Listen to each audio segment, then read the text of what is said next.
అఘోరిపై దాడి ఉరికించి కొట్టిన యువకులు కరీంనగర్లో తీవ్ర ఉద్రిక్తత.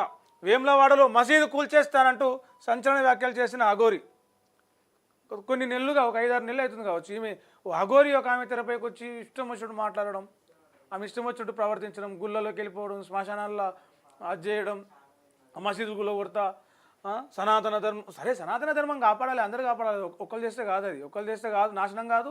ఒక్కరు చేస్తే మంచిగా కాదు. అది సనాతన ధర్మాన్ని కాపాడుకోవాలి, హిందూ ధర్మాన్ని కాపాడుకోవాలనేది ప్రజలందరూ, హిందువులందరూ చేసుకోవాల్సిన పని. దానికి ఒక మార్గం ఉంటుంది.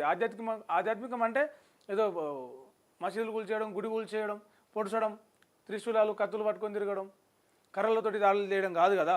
సనాతన ధర్మాన్ని కాపాడడానికి ప్రాణత్యాగానికి సిద్ధం, దాడి చేయి, ఆమరణ నిరాహార దీక్ష చేయి, ప్రాణాలకు సిద్ధం అంటూ తెలుగు రాష్ట్రాల్లో సంచలనం సృష్టించిన అఘోరి మళ్ళీ తిరిగి వచ్చింది. నిన్న కరీంనగర్లో ప్రత్యక్షమైన ఈ లేడీ అఘోరి నాగసాధువు మరో శపథం చేసింది. ఫిబ్రవరి 3న తాను వేములవాడ వెళ్తున్న డేట్ కూడా అనౌన్స్ చేసింది ఆమె. 3 తారీఖు వేములవాడ పోతున్నా, ఆడ మసీదు కూలగొడతా, ఎవడు అడ్డం వచ్చినా ఎవడు ఏం చేసినా మసీదు కూలగొడతా. మసీదులో కొట్టి నువ్వుకోవాలమ్మా తల్లి, తప్పు కదా. అఘోరి అయినా ఏ గోరి అయినా, గోరి మమ్మద అప్పుడు గుళ్ళు కొట్టిండు, ఇప్పుడు అఘోరి వచ్చి మసీదులు కొడతావా? గోరి మమ్మదు చరిత్రలో కలిసిపోయిండు, బొక్కల స్థితిలోకి పాపన దాకి పోయిండు. నీకు కూడా అదే పని అవుతుంది. ఎవరైతే ఏంది మసీదులు గుడులు కూలగొట్టడం అనేది తప్పు, చాలా తప్పు. అది రాక్షసత్వం, ఒక మతం ఉన్మాదం అంటారు దాన్ని. ధర్మాన్ని కాపాడడం అనరు, ఒక త్యాగం అనరు, ఉన్మాదం అంటారు. అలాంటి ఉన్మాదాలు మైండ్లోకి వెళ్ళి తీసేయాలి.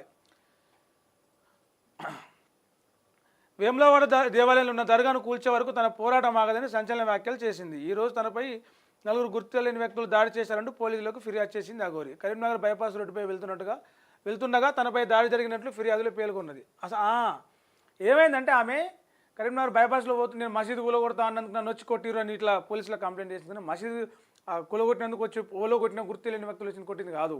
ఆమె రాంగ్ రూట్లో పోతుంది. మొన్న రాంగ్ రూట్లో పోతుంటే పోయి ఎదురుంగొచ్చే వాహనాలకు అసలు సైడ్ ఇవ్వకుండా పోతుంటే ఎవరికైనా కోపం వస్తుంది రోడ్డు మీద పోయేతానికి.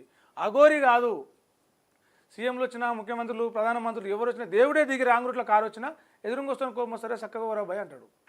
రాంగ్ రూట్లో పోతున్నప్పుడు జరిగిన వాగ్వాదనలా లొల్లైంది. ఆ వాగ్వాదన జనాలు అడుగుతుంటే కూడా ఎట్లా రియాక్షన్, ఒక ర్యాష్ బిహేవియర్ చేయడంతో ఆమెను కొట్టిరు జనాలు, కొట్టి ఆడికెళ్ళి పంపించేసారు. అది జరిగింది.